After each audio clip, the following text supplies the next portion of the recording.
Most e-commerce gurus won't tell you this, but I just analyzed a business that made $2.3 million in revenue. And the owner still lost everything. In fact, he's now $35,000 in debt. In the next 15 minutes, I'm going to show you the exact financial breakdown of how this happened. And if you're running an online store right now, you're probably making at least 2 of the same mistakes that killed his business. By the end of this video, you'll have the free calculator to audit your own store before it's too late. In early 2023, a 26-year-old entrepreneur named Tyler built what appeared to be the perfect dropshipping business. In just 4 months, his online store generated over $2 million in sales. He was featured in podcasts. Other entrepreneurs asked him for advice. He posted screenshots of his earnings on Twitter that went viral. 6 months later, the business was completely shut down. Tyler had lost everything and owed an additional $112,000 in debt. This is what happened. Tyler's business sold premium pet accessories, specifically orthopedic dog beds designed for older dogs with joint problems. The product retailed for $140. The business model was straightforward. Tyler would run Facebook and Instagram ads targeting dog owners over age 50. When someone placed an order, he would purchase the product from a supplier in China for $38, who would then ship it directly to the customer. Tyler never touched the inventory. This is called dropshipping. And for a while, it worked exceptionally well. Here's what his revenue looked like. January 2023, $87,000, February $284,000, March $612,000, April $891,000. In just 4 months, Tyler had generated nearly $2 million in sales. But revenue isn't the same as profit. Let's look at his cost structure in April, his best month. On $891 in revenue, product cost was $228,000. That's $38 per unit for 6,000 units sold. Facebook ads, $312,000, which was 35% of revenue. Shopify and app fees, $4,200. Payment processing fees, $26,000. Customer service contractor, $8,000. Total costs, $578,200. That left him with $312,800 in gross profit for the month before taxes. On paper, this looks like a successful business, and Tyler thought it was. But there were problems forming beneath the surface that he either didn't notice or chose to ignore. The first warning sign appeared in late March. Tyler's Facebook ad costs started increasing. Here's his cost per purchase by month. January, $20, February, $31, March, $38, April, $52. This happens for a predictable reason.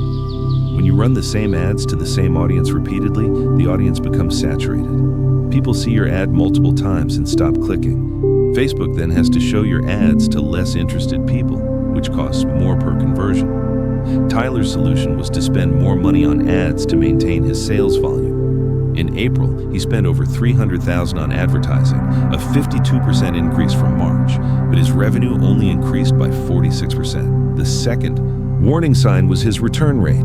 January, 4.2%, February, 6.8%, March, 11.3%, April, 18.7%. Nearly 1 in 5 customers was returning the product. And when you look at the reasons why, a pattern emerges. The most common complaints were, product looks cheaper than in photos, took 6 weeks to arrive, stitching came apart after 2 weeks, not as thick as advertised. Tyler was selling a premium product at a premium price point, but the actual product was low quality and took over a month to ship from China. Customers felt deceived. Every return cost Tyler money. He had already paid for the product, paid for shipping, paid for ads to acquire that customer, and paid payment processing fees. Returns weren't just lost sales, they were active losses. Each return cost him approximately $73 in sunk costs. In April alone, returns cost him over $82,000. The third warning sign was customer acquisition cost versus lifetime value. In April, Tyler's average cost to acquire a customer was $50. When his average order value was $149. Seems profitable, right? But here's the problem. Only 3% of customers ever made a second purchase. There was essentially no repeat business. Customer lifetime value, $149 times 3 orders equals $153.47. Customer acquisition cost, $52. After accounting for returns at 18.7%, product cost and fees, his actual profit per customer was approximately $11. $11 per customer, in a business model entirely dependent on paid advertising. where ad costs were rising every month. Tyler had built a business with razor-thin margins that required perfect execution to be profitable.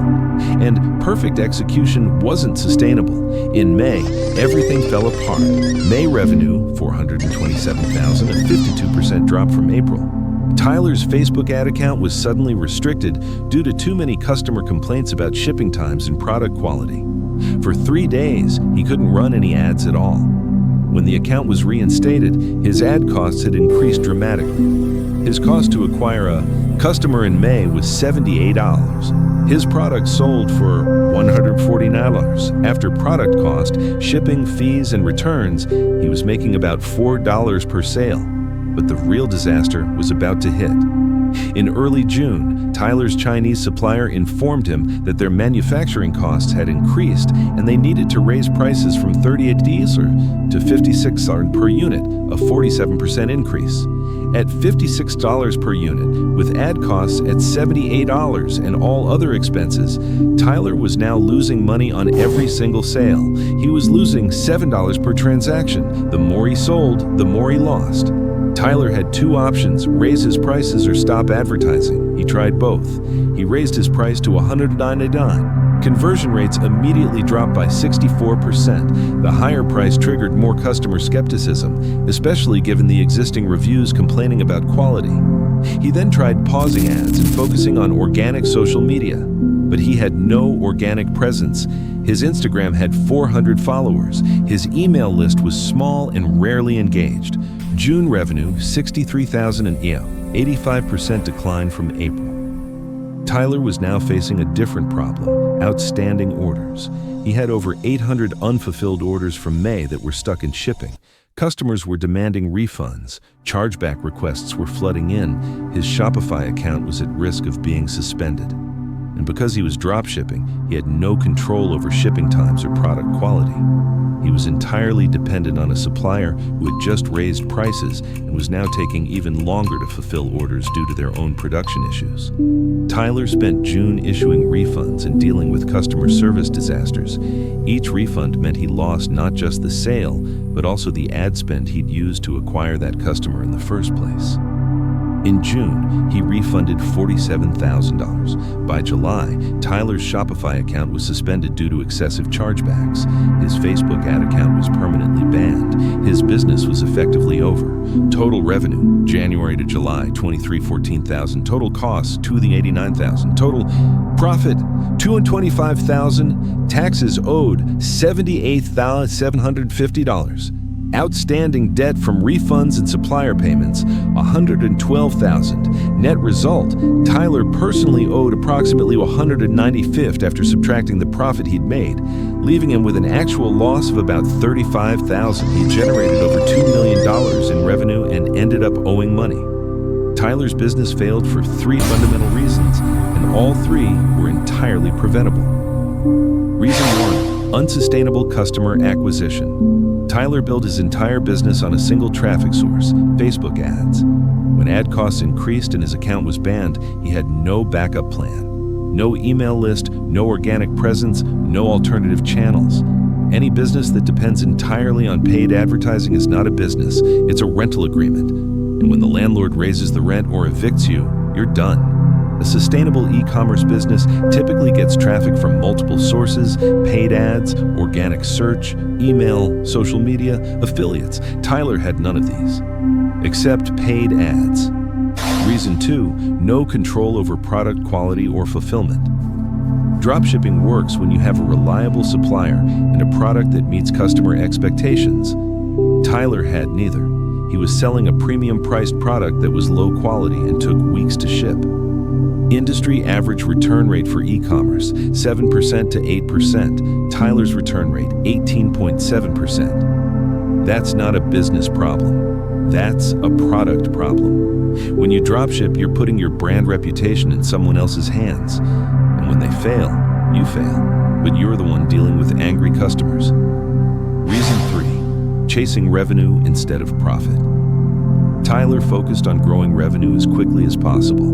He celebrated hitting 1 million in sales. He posted his revenue numbers online. He spent more on ads to keep revenue growing. but he never stopped to calculate whether each sale was actually profitable.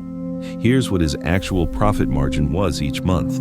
January 31%, February 28%, March 22%, April 14%, May 2%, June negative.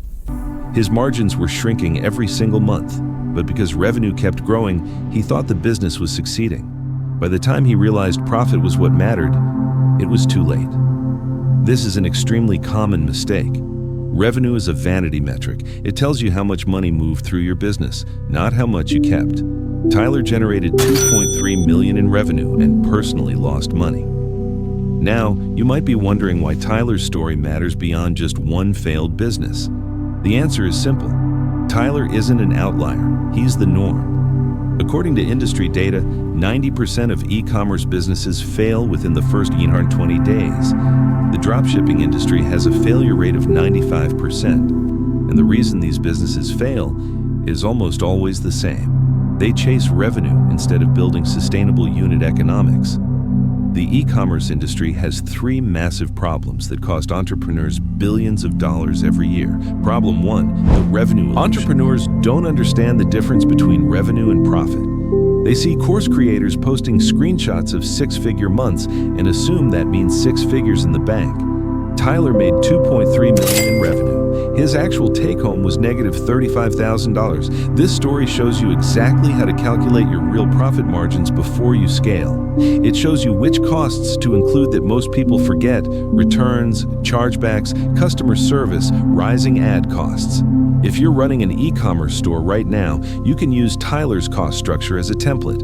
Plug in your own numbers. If your profit per sale is less than 30% after all costs, you don't have a scalable business yet. Problem two, platform dependency. The second biggest problem in e-commerce is entrepreneurs building their entire business on rented land. Facebook ads, Amazon Marketplace, TikTok Shop, these platforms control your traffic, and they can change the rules or shut you down at any moment. Thousands of businesses get shut down every month because they violated a policy they didn't know about, or because an algorithm flagged them incorrectly. Tyler's business died the moment Facebook banned his ad account. He had no email list, no organic traffic, no other channels. This story shows you why you need multiple traffic sources from day one. Email should drive at least 30% of your revenue. Organic content should drive another 20% to 30%. Paid ads should never be more than 50% of your traffic. Problem three, the dropshipping trap. The third massive problem is entrepreneurs selling products they've never tested from suppliers they don't control with shipping times they can't guarantee. Industry average return rate 7% to 8%. Tyler's return rate 18.7%. Every return is a double loss. You lose the revenue and you've already paid for ads, product cost, and fees. At Tyler's return rate, he was burning $25,000 per month just on returns. This story shows you the exact validation process you need before spending a single dollar on ads. 1. Order the product yourself. Test quality, shipping time, packaging. 2. Compare it honestly to competitors at the same price point. 3. Calculate your actual profit margin, including all costs and realistic return rates. 4. Have at least 2 backup suppliers negotiated before you scale. Tyler skipped all 4 steps. His business was doomed before it started. Here's what this story gives you that the e-commerce industry desperately needs: a real profit calculator template. Not theoretical, not best-case scenario. Real numbers from a real business that show you every cost category you need to track. A traffic diversification framework. The exact percentages you need from each channel to build a business that survives platform changes. A product validation checklist. The 4 steps you must complete before spending money on inventory or ads. A margin threshold system. The minimum profit margins you need at each stage of growth to stay sustainable. 90% of e-commerce businesses fail because they don't have these systems. They learn from success stories that only show revenue screenshots. They follow gurus who made their money selling courses, not running actual stores. Tyler's failure teaches you more than 100 success stories ever could, because success can happen by accident, but failure reveals the exact mistakes that kill businesses, and if you can avoid these mistakes, you're already ahead of 90% of your competition. You thousands. Tyler lost $35,000 learning these lessons. You can learn them for free by watching this video.